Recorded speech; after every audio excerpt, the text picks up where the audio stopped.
I suppose I should tell you how it started. Not with the kiss, not with the confession.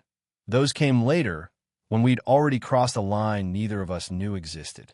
No, it started with something smaller. Something stupid, really.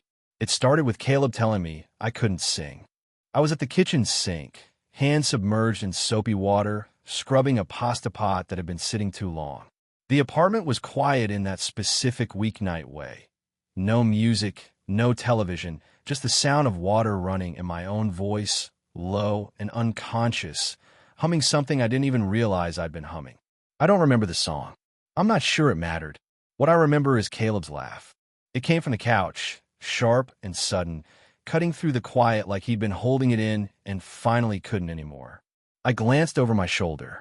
He was sprawled there the way he always was, one arm draped over the backrest, his phone abandoned on his chest. His mouth was pulled into that crooked grin he wore when he was about to say something he thought was funny.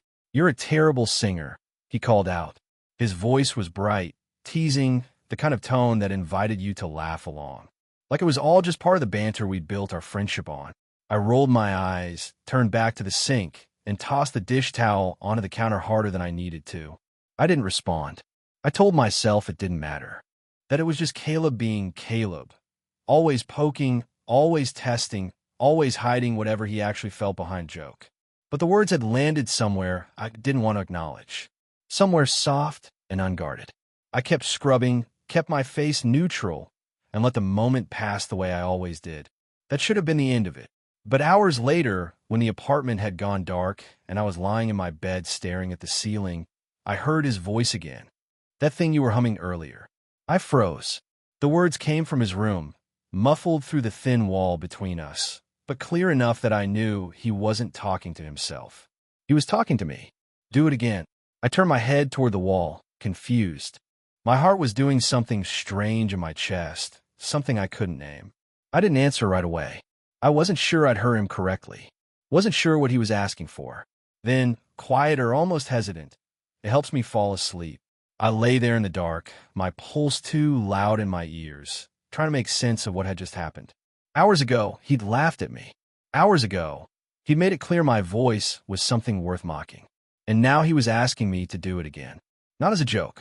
Not with that bright, careless tone. This was different. This was raw. I could have ignored him. Could have pretended I didn't hear. Let the silence stretch until he gave up and turned over and left me alone. But I didn't. I couldn't. Because something in his voice had cracked open, and I realized, maybe for the first time, that the laughter had been a cover. That the joke hadn't been about my voice at all. I hummed. Soft, barely audible, just loud enough to reach him through the wall. The same melody I'd been humming at the sink, though I still couldn't tell you what it was.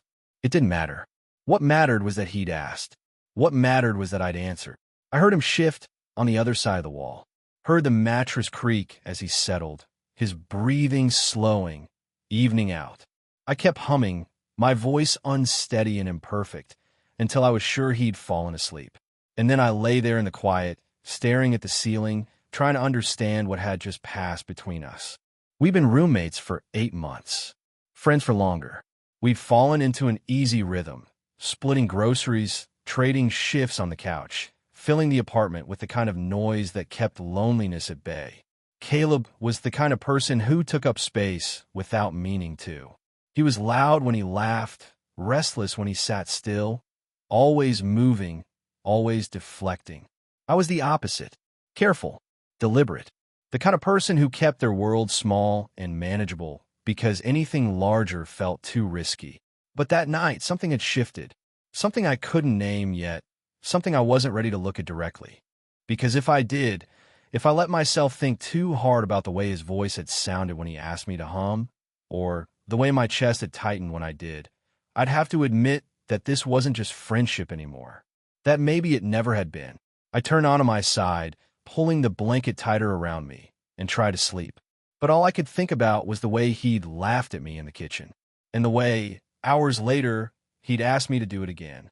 The laughter was gone. And I understood, finally, that the joke had never been about my voice at all. I should probably tell you who I was then, who we both were before everything changed.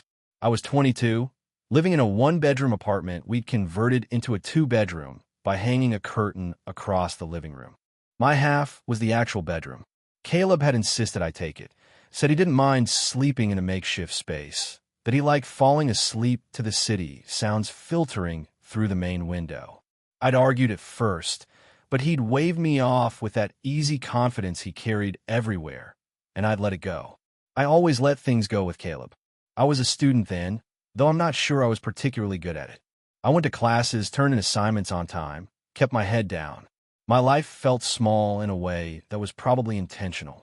I didn't go to parties, didn't date, didn't push myself toward anything that might require me to be vulnerable or uncertain. I liked routine. I liked knowing what to expect. I liked the safety of a world I could control, except for the humming. That was the one thing that slipped through without permission. I do it while I studied, while I cooked, while I cleaned. Soft, unconscious melodies that came from nowhere and went nowhere. My mother used to say I'd done it since I was a child, that it was how she always knew where I was in the house. I never thought much about it until Caleb pointed it out, until he made me aware of something I'd always taken for granted. Caleb was 23, a year older, but somehow decades more comfortable in his own skin.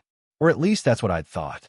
He worked at a coffee shop downtown, the kind of place with exposed brick and overpriced lattes, where he charmed customers into leaving tips that probably paid half our rent. He was good at that, at making people feel seen, at filling a room with noise and energy until you forgot what silence felt like. He dated casually.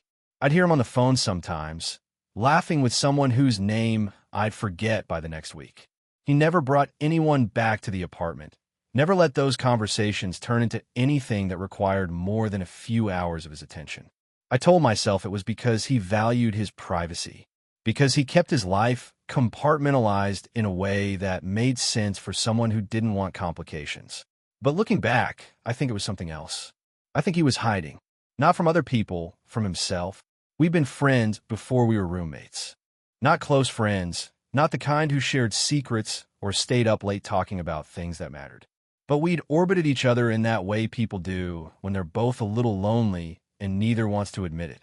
When his last living situation fell through and I needed someone to split rent, it had seemed practical, easy, safe. And it was for a while. We fell into a rhythm that felt almost choreographed. He'd make coffee in the morning, too strong and too bitter, and leave a cup for me on the counter before he left for his shift. I'd do the dishes at night while he sprawled on the couch, scrolling through his phone or watching something I wasn't paying attention to. We'd trade jokes, trade silence, trade the kind of comfortable coexistence that didn't ask for anything more than what we were already giving. He teased me constantly about my humming, about the way I organized the pantry by category and height, about how I folded my shirts into perfect rectangles like I was working retail. I'd sigh, roll my eyes, tell him he was impossible. He'd grin, say something about how I secretly loved it, and I'd turn away before he could see that he was right. It was easy. It was safe. It was exactly the kind of friendship I'd always wanted, one that didn't demand I show more of myself than I was ready to give. Except that night, when he asked me to hum through the wall, something had cracked in the foundation we'd built, and I couldn't stop thinking about it. The next morning, he acted like nothing had happened. He left my coffee on the counter, called out a goodbye as he headed to work, didn't mention the humming or the way his voice had sounded in the dark. I told myself I'd imagined the weight of it, the rawness, that I had been late and we'd both been tired, and I was reading too much into a simple request. But I couldn't forget the way the silence had felt after I stopped humming, the way it had stretched between us, heavy and full, like it was holding something neither of us was ready to name. That night, when the apartment went dark again, I lay in my bed and waited. I didn't know what I was waiting for. Didn't know if he'd say anything, if he'd ask again, if the moment had already passed and we'd go back to being what we'd always been. But the silence wasn't empty anymore. It was full, and I knew, even then, that nothing was going to be the same. The next night, he teased me again. I was at the stove this time, stirring pasta, and the humming had started without me noticing. It always did. One moment there was just the sound of boiling water and the scrape of the spoon against the pot, and the next there was my voice, low and tuneless, filling the gaps. Still singing off key, huh?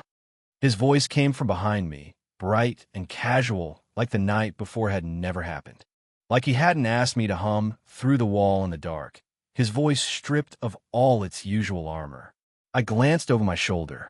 He was leaning against the doorframe, arms crossed, that familiar smirk playing at the corners of his mouth. I turned back to the stove, jaw tight.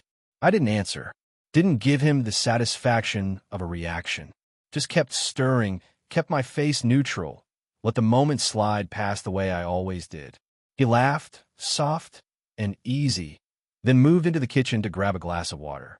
His shoulder brushed mine as he passed, casual and unhinking, and I felt the contact like a spark against my skin. He didn't seem to notice, just filled his glass, drank half of it in one long swallow, and disappeared back into the living room. I finished cooking. We ate in our usual spots, him on the couch, me at the small table wedged against the wall. We didn't talk much. We rarely did during meals. The television provided enough noise to fill the silence, and neither of us felt the need to add to it. But when the dishes were done and the lights dimmed and the apartment settled into its nighttime quiet, I heard his voice again. "You gonna do it again?" The humming. I froze.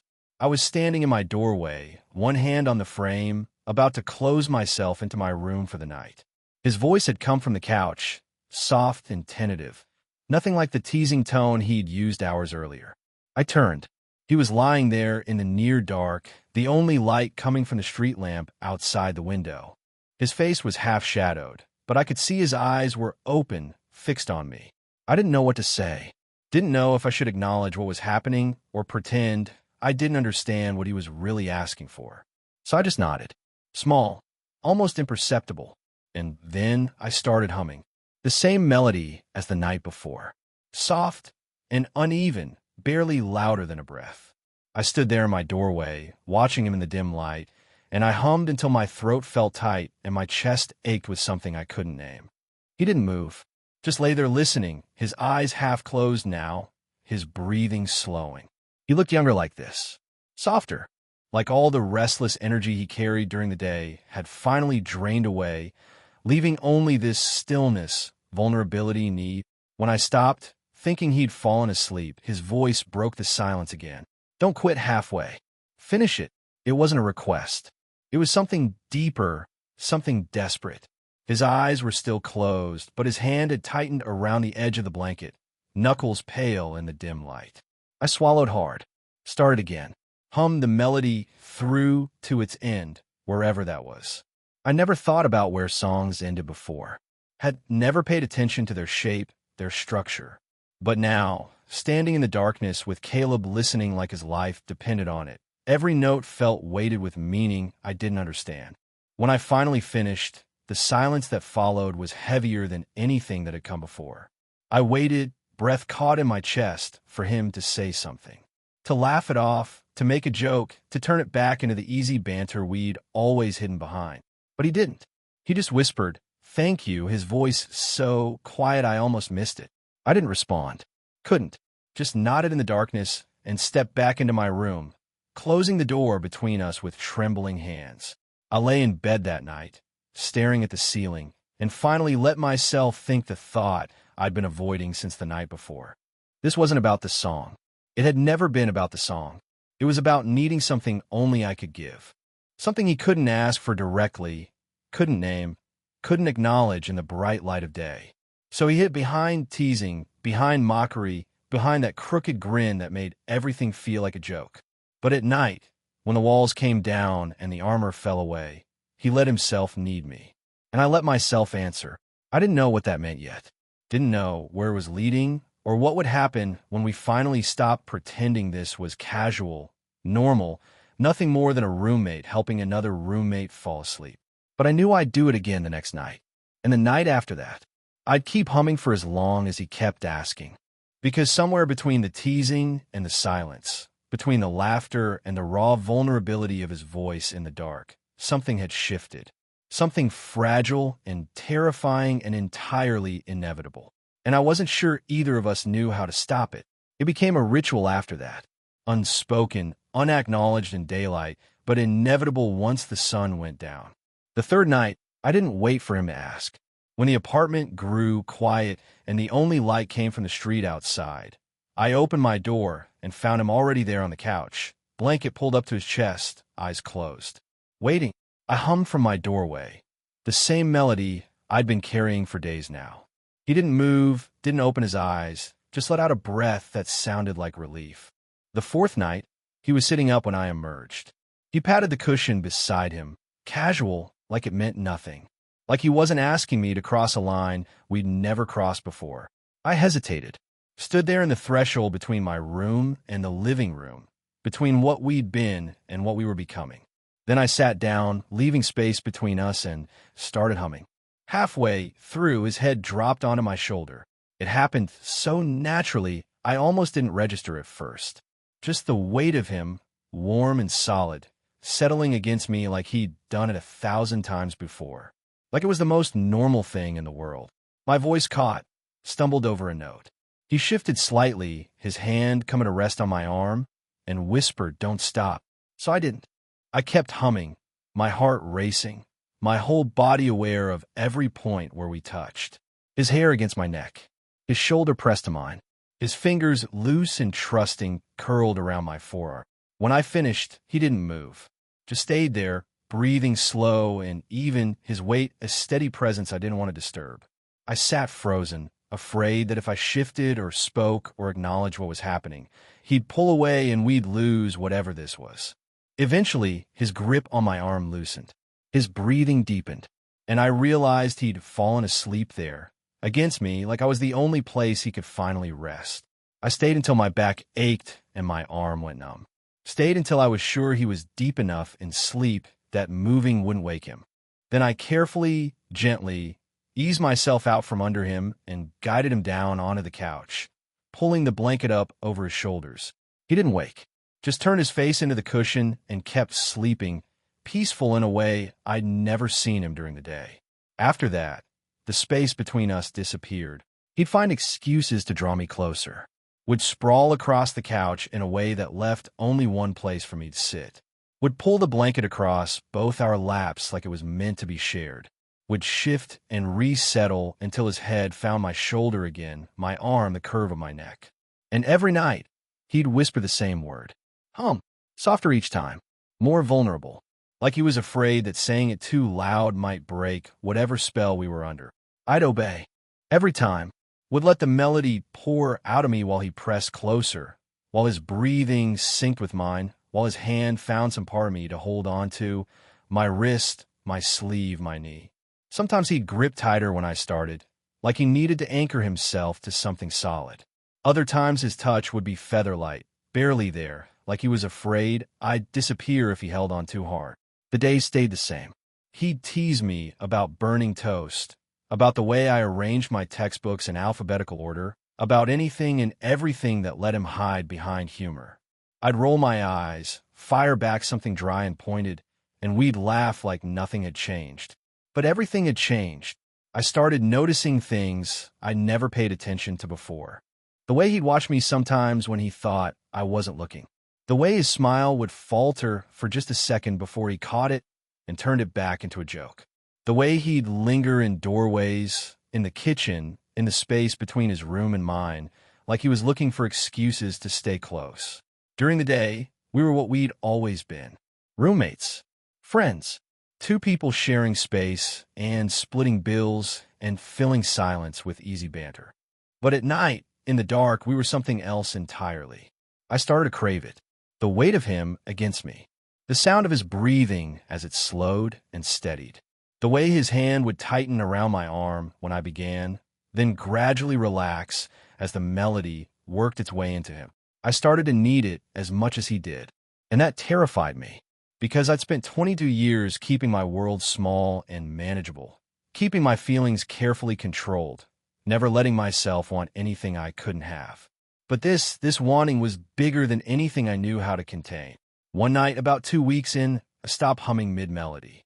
Not because I meant to, but because my throat had suddenly gone tight with the weight of everything I wasn't saying. His eyes opened immediately. He lifted his head from my shoulder and looked at me, really looked at me, his face closer than it had ever been. "What's wrong?" His voice was quiet, worried, stripped of all pretense. I shook my head. Nothing. I'm fine. But I wasn't fine, and he knew it. I could see it in his eyes, the way they searched my face like he was trying to read something I'd written in invisible ink. His hand was still on my arm. He didn't let go. "Finish it," he whispered. "Please." So I did. But this time, when I hummed, it felt different. It felt like a confession. I couldn't keep pretending I didn't need to understand. It was 3 weeks into the ritual when I finally found the courage to ask. We were in our usual positions, him pressed against my side, my arm trapped beneath his weight, the blanket tangled around both our legs. I just finished humming, and the silence that followed felt heavier than usual, charged with something I couldn't name. His breathing hadn't evened out yet. He was still awake, still holding onto my arm like letting go might cost him something he couldn't afford to lose. "Why me?" The words came out quieter than I'd intended, barely louder than the humming had been. "Why do you keep asking for this?" His body went rigid against mine. For a long moment, he didn't respond, and I thought maybe he'd pretend he hadn't heard, that we'd let the question dissolve into the darkness and never speak of it again. But then his hand tightened around my arm, fingers pressing into my skin with an urgency that made my breath catch. His voice, when it finally came, was raw in a way I'd never heard before. "Because your voice makes me feel safe." I waited. Didn't move, didn't speak, just let the silence stretch until he was ready to fill it. Like I can stop pretending for a while. Something in my chest cracked open. I turned my head slightly, trying to see his face, but he kept his eyes closed, kept his face pressed into my shoulder like he couldn't bear to look at me while saying these things. Pretending what? I asked, though part of me already knew. Had maybe always known. He let out a breath that might have been a laugh if it hadn't sounded so broken. Everything. That I'm fine. That I don't need anyone. That I can just keep moving through life without ever letting anything matter too much. His fingers loosened slightly, then tightened again like he couldn't decide whether to hold on or let go. During the day, I have to be someone who has it all figured out. Someone who doesn't need anything from anyone. But at night, when it's just us and your voice and the dark, I could just be tired. I could just be someone who needs something. My throat felt tight. I swallowed hard, trying to find words that wouldn't shatter whatever fragile thing we were building between us. Even if it's off-key, I managed, trying for lightness, trying to give him an escape route if he needed one. His eyes opened then. He lifted his head from my shoulder and looked at me, really looked at me, and I saw something in his face I'd never seen before. Something vulnerable and terrified and achingly honest. Especially then. The words hung between us, heavy with meaning I was only beginning to understand. "Because it's real," he continued, his voice barely above a whisper. "You're not trying to be perfect or impressive or anything other than what you are. And when you hum, even though you can't carry a tune to save your life, it's the most honest thing I've ever heard. Like you're letting me see something you don't show anyone else." I couldn't breathe, couldn't think, could only stare at him in the dim light and try to process what he was telling me. "It was never about the music," he said, his eyes still locked on mine. "It was about you. It's always been about you." Something in his voice broke on the last word, and I saw him struggling to keep his composure, to not let everything he'd been holding back come flooding out all at once. "I don't know when it started," he said. "Don't know when you stopped being just my roommate and became the only person I can't stop thinking about. But somewhere between your terrible singing and the way you organize the pantry and the way you look at me when you think I'm not paying attention, I realized I was in trouble. My heart was racing.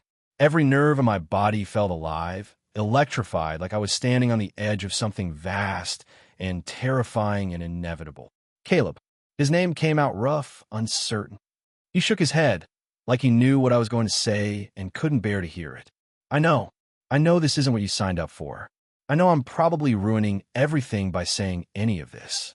But I can't keep asking you to hum for me every night and pretend it's just about falling asleep. I can't keep holding on to you like this and act like it doesn't mean everything." His hand was still on my arm, trembling now. I could feel his pulse where his fingers pressed against my skin, rapid and unsteady. "So yeah, that's why I keep asking. Because your voice, your presence, you make me feel like I don't have to be afraid of needing someone. Like maybe it's okay to want something this much. The silence that followed was absolute. No traffic sounds from outside, no hum of the refrigerator, no distant sirens. Just us breathing in the darkness and the weight of everything he'd finally said aloud. I should have been terrified. Should have pulled away, made some excuse, retreated back into the safety of the life I'd built around not feeling too much, not wanting too much, not risking too much. But I wasn't terrified. I was relieved, because he'd finally said what I'd been too afraid to admit, even to myself. And now there was no going back.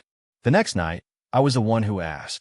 We'd spent the day in careful orbit around each other, neither of us quite knowing how to navigate the space his confession had opened between us. He'd left for work without making coffee. I'd skipped my morning classes, too restless to sit still, too overwhelmed to pretend everything was normal. When he came home that evening, we moved through our routines like actors who'd forgotten their lines. Dinner was quiet. The television stayed off. We both knew something had to happen, had to shift, but neither of us knew how to make the first move. When the apartment grew dark, I found myself standing in my doorway again, watching him settle onto the couch. But this time, I didn't wait for him to ask, "Do you want me to hum for you?" He looked up, surprise flickering across his face. Then something softer, something grateful. "Yeah, I do." I crossed the room, but I didn't sit in my usual spot. Instead, I sat closer, close enough that when I started humming, he'd feel the vibration of it in the air between us, in the space we'd been carefully maintaining all day. He noticed. His eyes tracked my movement, watched me settle beside him, and I saw his throat work as he swallowed. I started humming. The same melody I'd been carrying for weeks now, the one that had become ours without either of us deciding it should be. But this time, I didn't keep my distance. This time, I leaned closer, letting my voice brush against him like a physical touch, intimate and deliberate and completely unguarded. His breath hitched. I saw it in the rise and fall of his chest, in the way his hands gripped the blanket a little tighter. I kept humming, kept leaning closer, until there was almost no space left between us. Until I could feel the warmth radiating off his skin, could see the rapid flutter of his pulse in his throat. His eyes opened. For a long, fragile moment, we just looked at each other. No humor to hide behind, no teasing to deflect with, no pretense that this was anything other than what it was. I could see everything in his face. The fear, the hope, the desperate, terrifying need that matched my own. I stopped humming. The silence was deafening. My heart was pounding so hard I was sure he could hear it, sure the whole building could hear it. "Don't stop," he whispered. It wasn't about the song. We both knew it. It had never been about the song.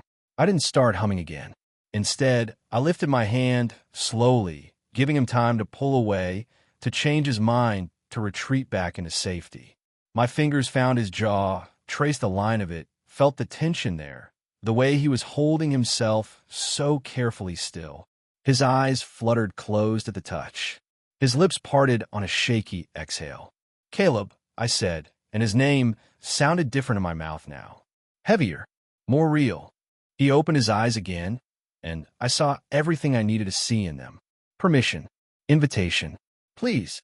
I closed the distance between us. The kiss was soft at first, tentative, like we were both afraid of breaking something we'd only just begun to build. His lips were warm and uncertain against mine, and I could feel him trembling, could feel the way he was holding his breath like he was afraid to believe this was really happening. Then his hand came up to cup the back of my neck, and something shifted. The kiss deepened, grew more urgent, more honest.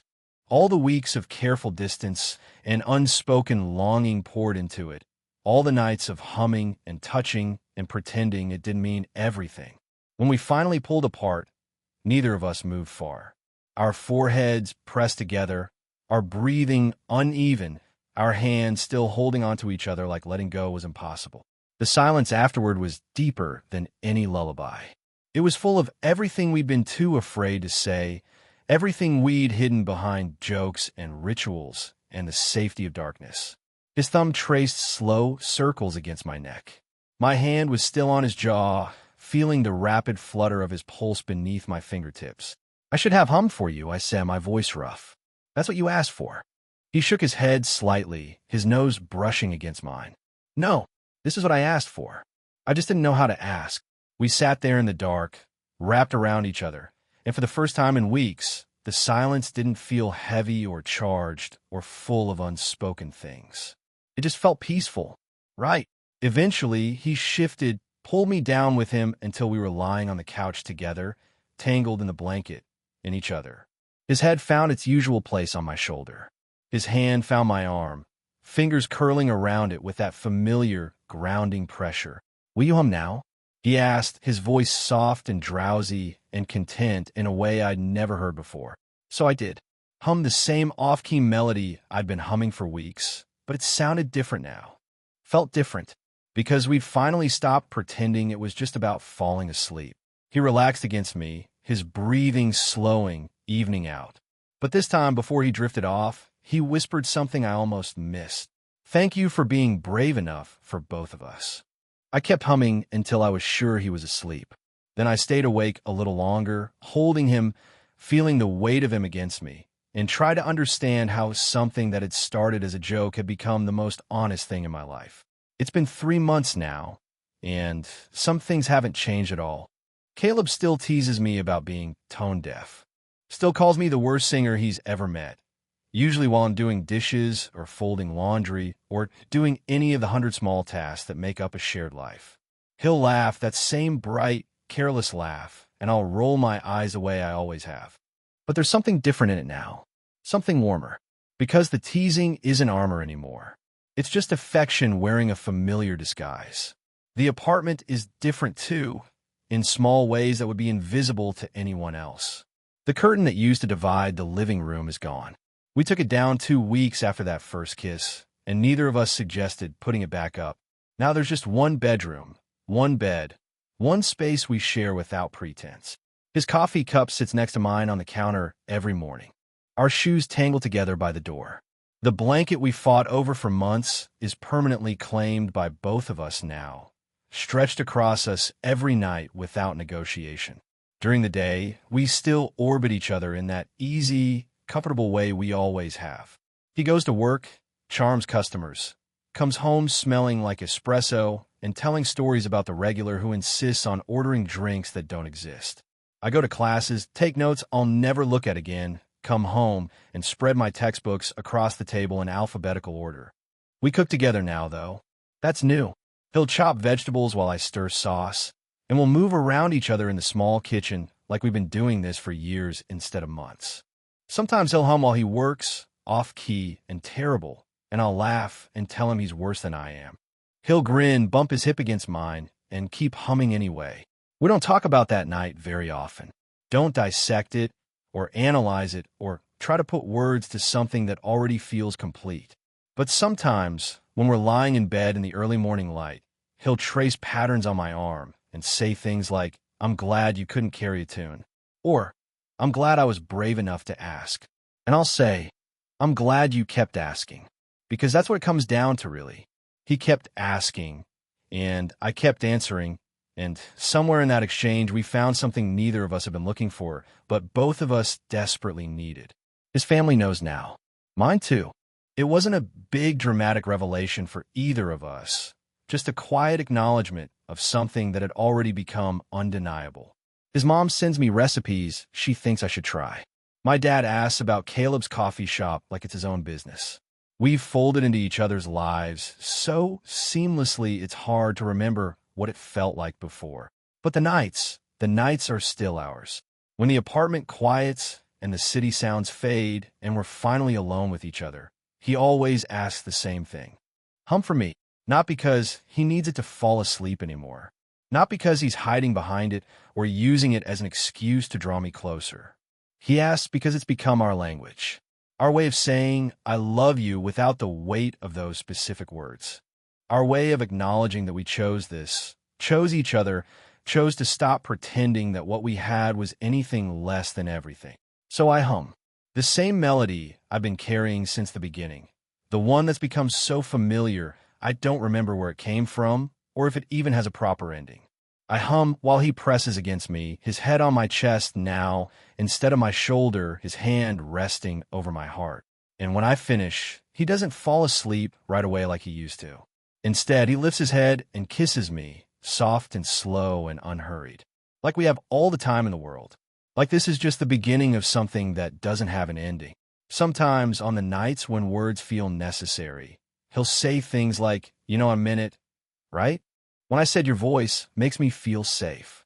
And I'll say, I know, you make me feel brave. Because that's what he did. He made me brave enough to want something, to reach for something, to risk the small, careful life I'd built for the possibility of something bigger and messier and infinitely more real. Last week, I caught him humming while he made coffee. The same melody I've been humming for months, just as off-key as mine, just as imperfect. When he noticed me watching, he didn't stop or make a joke or deflect. He just smiled, that soft, private smile he saved for me, and kept humming. And I realized that's what love is. Maybe. Not the grand gestures, or the perfect moments, or the things that make sense on paper.